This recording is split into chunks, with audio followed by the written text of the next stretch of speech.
The next episode of The Commercial Break starts now. And living legend Gina Gershon is here with us now. Thank you, Gina, for spending some time with us this morning. How are you? Gina. Hello. Hi.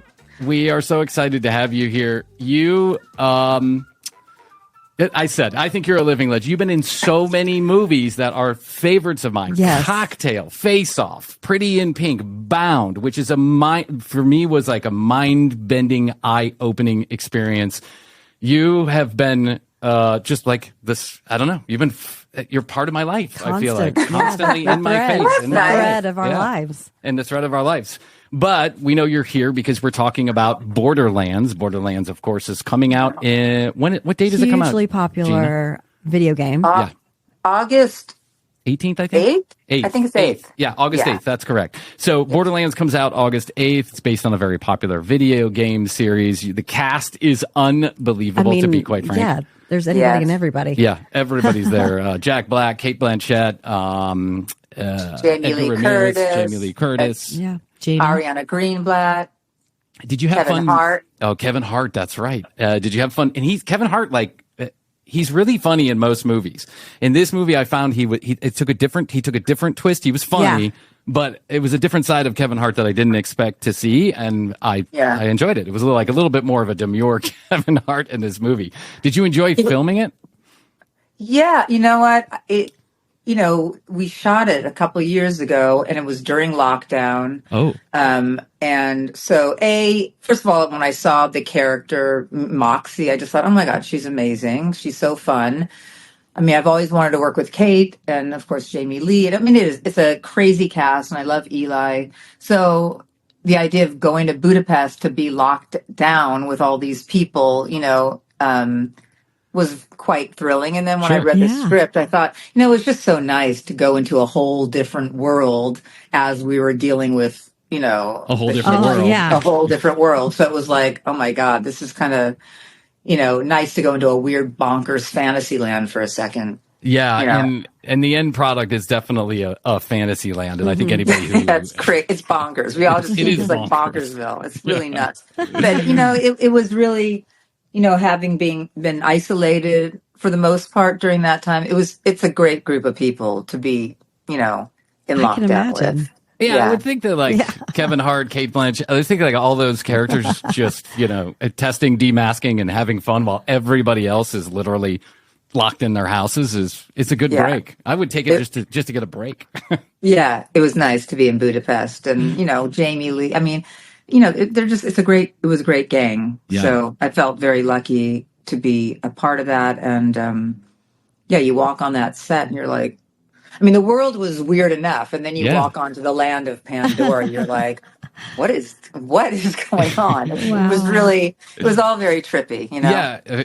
And Budapest, I think I don't know because I've never been there, but I have friends who've been there who says it's kind of trippy anyway. Like Budapest is a little, it's a different world than any place you've seen here in the States. That's for sure. Yeah. It's very beautiful. A couple things were still closed up, but, you could still walk around the city and, there's so much culture there and so much history. And yeah, it was a special moment. I mean, I wish I had been there longer. I just kind of popped in and popped out. Yeah. So it was just a few weeks, but it was nice. It was fun. Well, go see it. August 8th. If you're a fan of the video game series or you're a fan of action, you're going to love this movie. And of course, Gina's in it. Gina, speaking of history, is Pretty in Pink like your first breakthrough role? I'm not really sure. It's the first time I remember seeing you. But I think it was my first real film. I had done a couple little things before that. Like I was dancing legs in Beatlemania because my friends' parents were producing and I was dancing a lot then. They're like, we need a dancer, but you never saw my face. So I was dancing legs. I danced through it, but you just saw, I was like a fly girl from the waist down, Yeah. And then I'd done this other really strange movie. I think, but Pretty in Pink was the first kind of legit, mainstream, it's a mainstream. It's actually a studio. It's coming out, and I just had a small little part in it, but it was really fun. Oh, I think it was a memorable part for me because I definitely remember you in that movie when I was, let me remember what Gina had done. And I was like, oh, she was in Pretty in Pink. That's right. Yeah. I still have I look at it. I have my baby fat. I was so young, You do look my so face young. was round. I don't even think I was plucking my eyebrows. That's a John Hughes movie, right? Yes. Yes. You worked with Hughes. Was he like the luminary everybody kind of says he is? I know he's kind of got underground, so there's no chance to talk to him about it. But was he the luminary that everybody thought he was? I think he was kind of the guy. Well, I mean, I didn't really spend that much time with him, but it was like, oh, I'm in a John Hughes movie. That's so cool. Yeah. I mean, he was, kind of the guy at that moment. Right. So He certainly was. He had a string of hits that I think is unmatched in like that teen comedy era. You were also in Cocktail with Tom Cruise, and that's an iconic movie too. I watched back that's the movie 4 days ago. I watched back the movie. You play a real snake in that movie, by the way. I just got to say that right now. Did you enjoy that? By the way. Go ahead. She did not start off being that way. That's true. I didn't even know when it was all cut together. He's like, no, you're really having this relationship with Tom. I never knew I slept with the Brian Brown character until I watched the film. I'm like, wait a second, you guys didn't tell me this. Really? Oh my God. Yes. So I was a little bit tricked in that. Did they edit it for twist, or did they just not tell you because they wanted some kind of reaction or some innocence, or they didn't want you to? I don't know why, but I remember wishing they had told me because I would have played things a little differently. Yeah. I don't know, call me crazy. It's kind of good to know what happens with your character so you know how to pace your character out. Exactly. But you might want to give me an indication of where this is going. Yeah. Yeah. That was one of my first, bigger films too. And, you learn a lot. You learn not to, when the makeup is too much, you're like, this is too much. They're like, oh no, it looks good on film. You're like, okay, you learn not to trust anyone there. You're like, wow, no, it doesn't. It looks pretty a lot. And it's just good to ask a lot of questions before. When you're starting off, you're just like trying to do your job and not get in anyone's way. But now you're like, listen, I need to know what's going on. All you care about is doing your job in the best way possible. You know? Let me take it a step back. Did you always want to act? Was that something that you felt from early on that was a place you wanted to go? Yeah. I think so. I remember seeing a show, like a live play. My mom took me to see Beauty and the Beast. I was like 3 or 4. I was little. And I just remember looking at the people on stage thinking, oh, those are magic people. Like those are magic people. And then, I remember going to junior high it was like maybe 7th grade or something. And then I saw a play and it had my friends in it. I'm like, wait a second, those are not magic people. Like, I know those guys. And then I was like, you mean I can do this? And then I just kind of zeroed in going, wait, I could do that, So, it was something I was always very intrigued. And your family was supportive? Like this was something they encouraged, or was it? I wouldn't say they encouraged it, but they didn't discourage it either, they knew I was pretty passionate about it. I was more of a dancer and a singer when I was younger. And I have a family of musicians. Everyone's so being an actress was a little bit different. Yeah. But there's creativity in the room. There's creativity in the mix. And so people it's not totally foreign to them. Yeah. But it was definitely, I didn't have one of those mothers saying, okay, we have to do this and this. I was like, Mom, you have to take me to dance class. I just kept saying, you have to take me here. And then I remember sneaking off and kind of lying about my age so I can get into a program in San Francisco.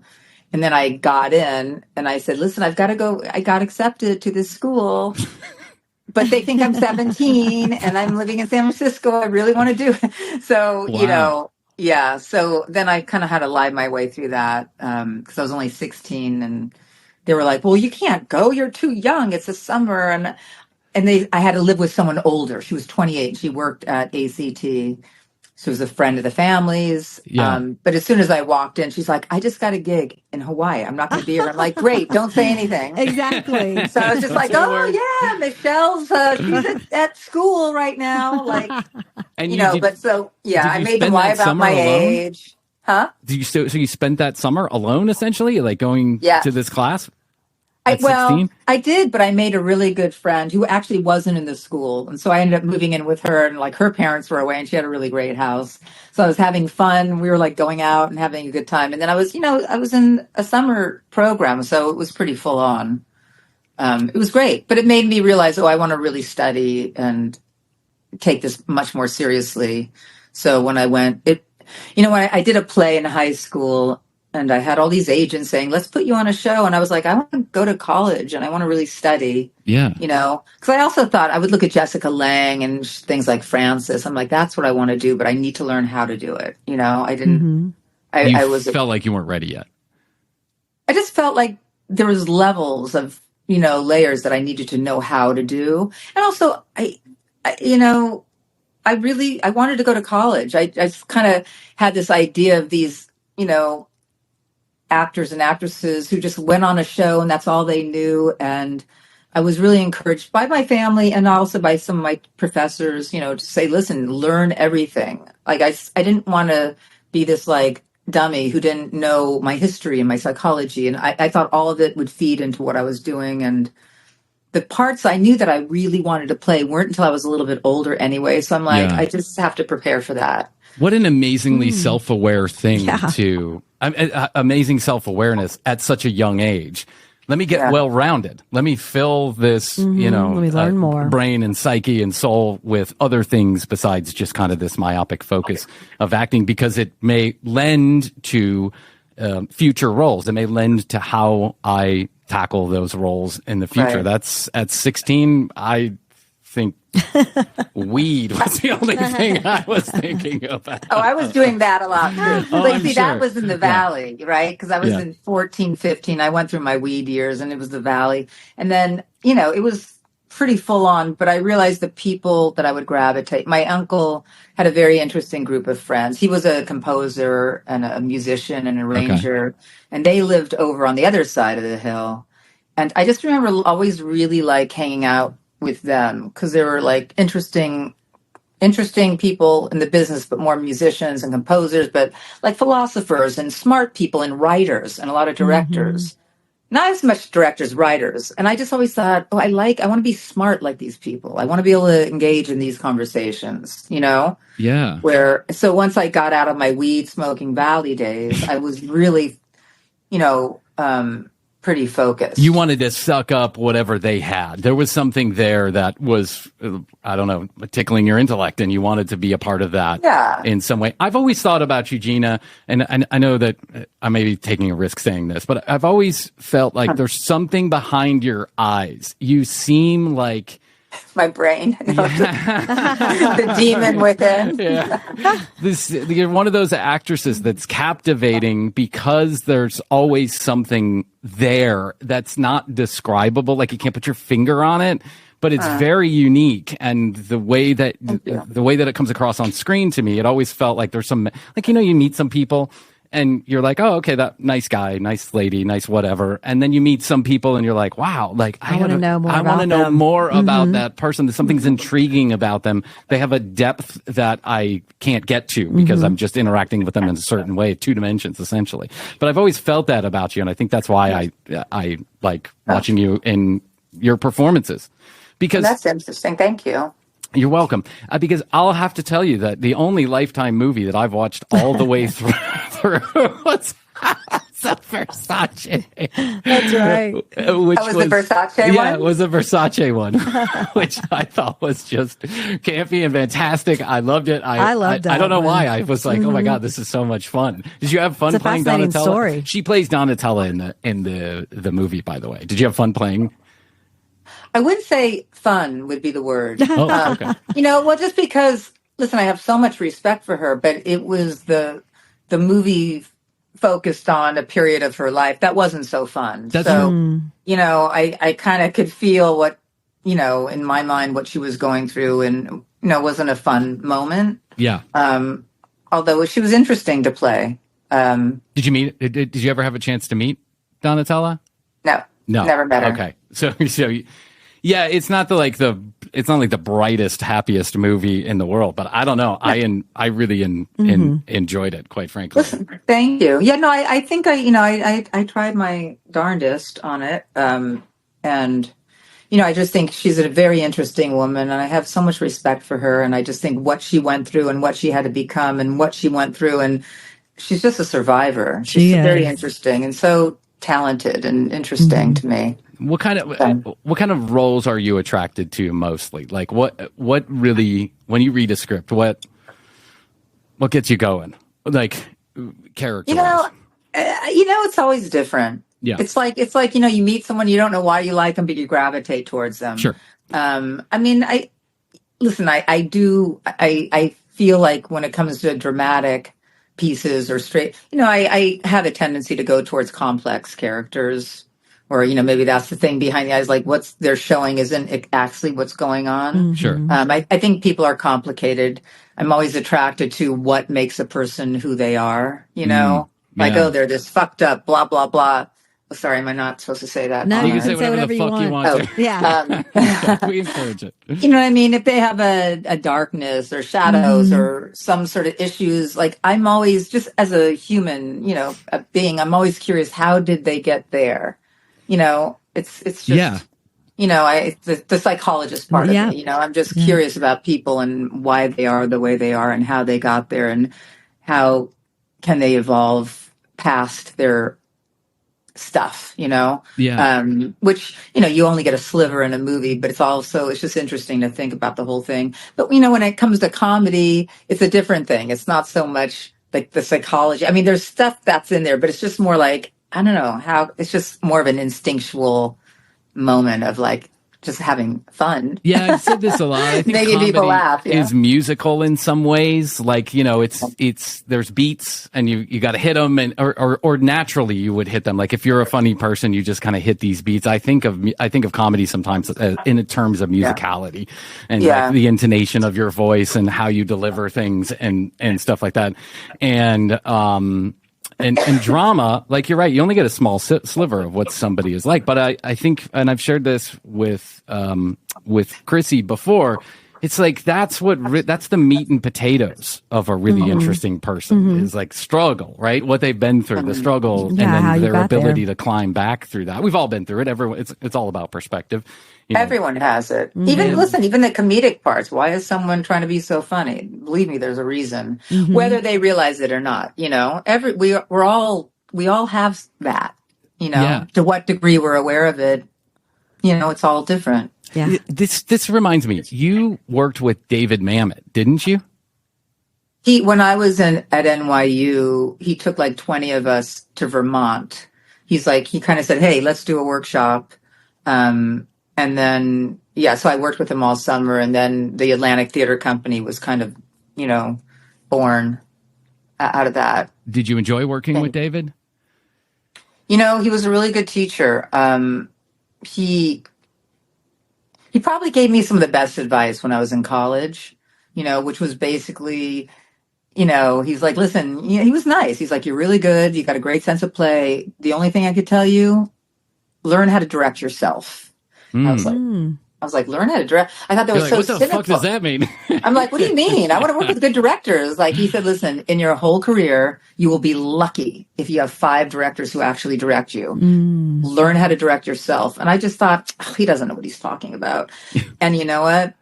He was totally right. He was spot on, huh? He was spot on. I've been lucky with a few directors here and there that have really, directed. But most part, listen, a lot of the times you go on a set, they're thinking about other things. So you've got to kind of know exactly what you want to do.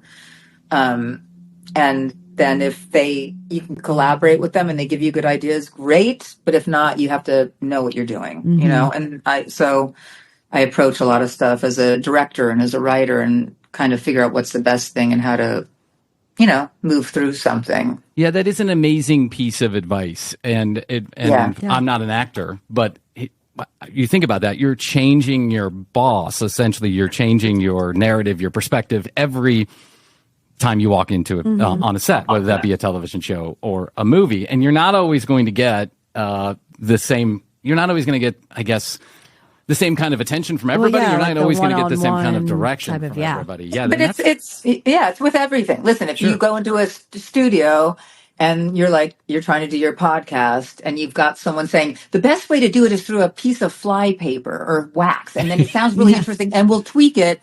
And inside, you're like, that is like the stupidest idea I've ever heard. Yes. So then you have to just learn how to go, oh, okay, but you want to make your show. You have a responsibility to make what you're doing the best you know how to do it. And sometimes you get really lame advice. So you have to just know what to listen to and what not to listen to and how to deal with it, you know? A lot of times we get really lame advice, and it comes from all corners, and it comes from the audience. And I think, at least from our perspective, it's like, stay true to, if it's not funny here or if it's not interesting here between the two of us, then it doesn't really matter at the end of the day. So we have to kind of be control of our own destiny. You know, things are going to hit, they're going to miss, people are going to like it, they're not. But does it feel good? And if it feels good, then, and did we do it organically? Okay, if that's what we did, then we shouldn't be disappointed in the result, because some things are going to be great and some things are not. Yeah, I mean, I think the whole point of art, you know, or making something, whatever you want to call it, it's because you're trying to express something. And when someone's like trying to change your mind, how that works. And believe me, it's happened a lot, you know, I'm sure. Especially as being a young actress. Everyone's like, no, you got to do this and this. It's, you have to stay true to what you believe, because just between you and you, that's who's making it. You know, when I was doing music, it's like, I didn't know what I was doing, but I'm like, this sounds good to me and this is what I want to do. Then luckily you get people to implement it. And if it's wrong, I mean, there's no such thing as wrong, but it's got to feel right to you. Yes. Anytime. And the few times I've tried to do something, because, the agent people are like, you need to do something commercial. You need to do this. And I'm like, ugh, okay, fine. I'll do it because it's the right thing to do. It was terrible. And I hated it. So I'm like, I don't want to do this. Yeah. But do you sense that sometimes? I think we can all look at this over lots of actors and actresses' careers, right? They do something with meat, and then they do something that's commercially viable, and they move back and forth, especially the more successful ones, the ones who have been around for a while. And do you sense that that's just part of the game? Is that like I'm just doing this because it's part of the game, and it's a paycheck? Or do you really say, like, okay, I'm going to take on this role and do the best I can and knock it out? I would think, as being a person who's been in the industry for so long, sometimes you just have to take on commercially viable projects, because listen, sometimes you just have to take a job that pays you. Right. You know? Yeah, exactly. It's like the reality is like, I've got we agree. bills to pay. I need to deal with all this stuff. And, more often than not, that the movies or the TV shows or the plays that I've really been in love with, that I really want to do, they don't pay. Yeah. So you have to do every now and then you get lucky, and, art meets the stars commerce. align. Yeah. Yeah. You actually like, ooh, I'm getting paid to do something I actually really, really, really love to do. So, you have to keep things in balance. Sure. And every now and then you get lucky, and they're in the same, you the get same paid universe. for the thing you really, really want to do, and with the people you really, really want to work with. I mean, everyone's got different reasons for doing what they need to do, Okay, I want to talk about some of your older movies, or movies from the past that are now becoming popular again. But I want to talk about one movie specifically before we get into Bound and Rock and Roll. I want to talk about Showgirls, which I know everybody wants to talk to you about Showgirls, but I just can't let the opportunity go by. What did you think when you were filming that movie? What did you think the end product would be, and versus what actually happened on screen? Did you imagine it would become kind of this? It's kind of a cult classic. It's a cult classic. It's like a cult camp classic now, right? I mean, I have to answer that question in 3 parts. Please. I think now, because I could answer it in 3 parts, and I'll keep it short. I think going into it, I was really excited. I was just like, I was such a fan of Paul Verhoeven's Dutch films, right?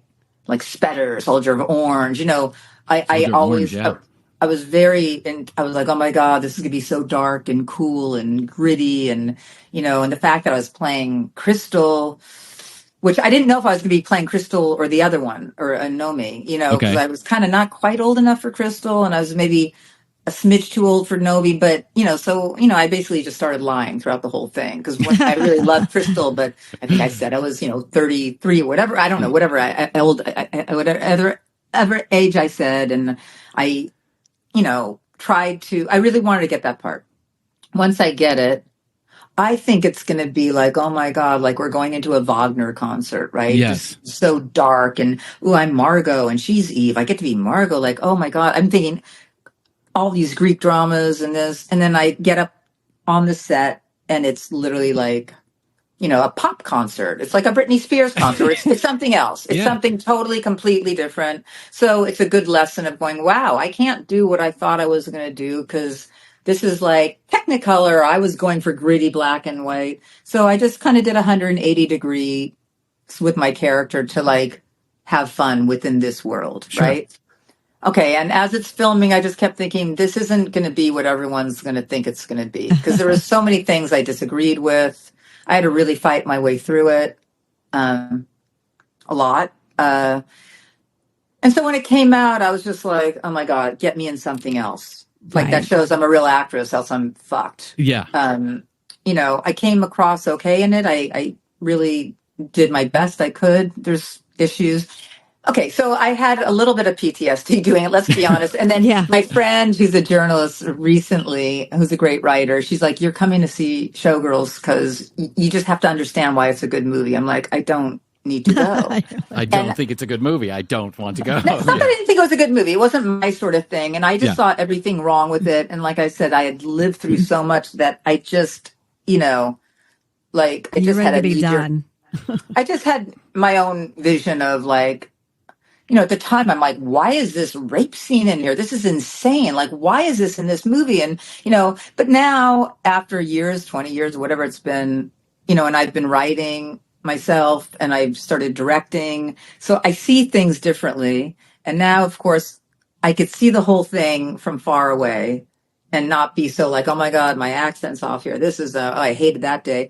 But I just thought, oh my God, of course the rape scene has to be in there. This is like about the ugliest Americans we could possibly be. Yeah. So I saw it in a, from far away, a different perspective. So in that case, I'm like, I could see why people are consciously or unconsciously obsessed with this film. I mean, it's really a portrait of ugly Americans and the ugly American dream. It really is. That's at their worst. Yeah, in my opinion, in a very campy way, but with like very serious undertones. And I saw it in the theaters, and I was like, "What in the fuck did I just see? Like, what did I just watch?" Actually, But then after rewatch after rewatch after rewatch, you start to understand why people. I mean, it's like so many other movies that you see, right? That become cult classics for whatever reason or another. You're like, "Oh, okay, and now I understand." It's got this weird melodrama, I guess, shot in this really weird way with scenes that may or may not be pertinent to it. But I mean, I think he's a very smart guy, and he, even though it seems like one thing, I think the undercurrents are much darker. And it's more like some of his films. You're like, oh, this is like about fascism. This is about like consumerism. This is like there are bigger issues that are going on. And I think with Showgirls, it has that, and it's at the same time being like super dumb and campy, Yeah, it's got all those things mixed together, which I think makes it endearing in a lot of people's minds. Okay, let's talk about a movie that's actually really fucking fantastic, and that is Bound. Yeah, that's so. Oh man, it's so good. You play Corky in the movie, I think. And you have to, I'm not going to go through the plot. For those of you who haven't seen it, you must watch Bound. It twisted my mind when I saw it. I watched it like late night on some premium movie channel, I'm sure. And I was just like, that movie is incredible. Yeah, it's a great movie. Yeah. Tell me about the filming of Bound. It's coming now. People are again focusing on this movie as a real classic. What was your experience filming Bound? Well, like in a nutshell, that movie, as I was saying, I was doing Showgirls, and I my agents at the time, they were like, we're going to put you in big movies. You're going to become a big movie star. And I'm like, I need something that shows I can act, like seriously now. Yeah. Like this isn't going to be what you think it's going to be. And when I read Bound, I was like, what is this? This is so great, like the woman gets to be the hero, gets the girl, gets the cash, gets everything. I'd never read a part like that. Yeah. And that showed it was, the typical male, the heroes were men. And I'm like, wow, the female gets to be the hero. I love this. The girl gets the girl, which may sound trite now, but at the time it was like that was a big deal, right? And, well, at the time, listen, no one wanted to make this movie just because, it was about quote unquote lesbians, But that's not what it's about. It's not really what it's about. But in Hollywood land, it was, my agents were like, you can't do this movie. It's going to ruin your career. You just played a lesbian. I'm like, you know what? She was a whatever. She was sleeping with everyone. You don't label her. She was just power hungry. And this is about trust. I didn't look at it like, oh, she's a lesbian. I mean, she definitely was, but that wasn't the core of what the film was about. She just happened to love women. Great. Like, to me, who cares? But at the time, they're like, you'll ruin your career. We can't represent you if you do this part. Really? So I said, yeah. So I had to leave. So I said, great. Here's the thing. I'm out of here. It's my, once again, this is my career. They're like first-time directors. I'm like, these guys who were guys at the time, Wachowskis, I said, they're motherfuckers.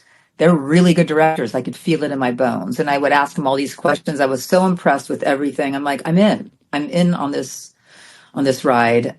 So yeah, I left my agents because of it.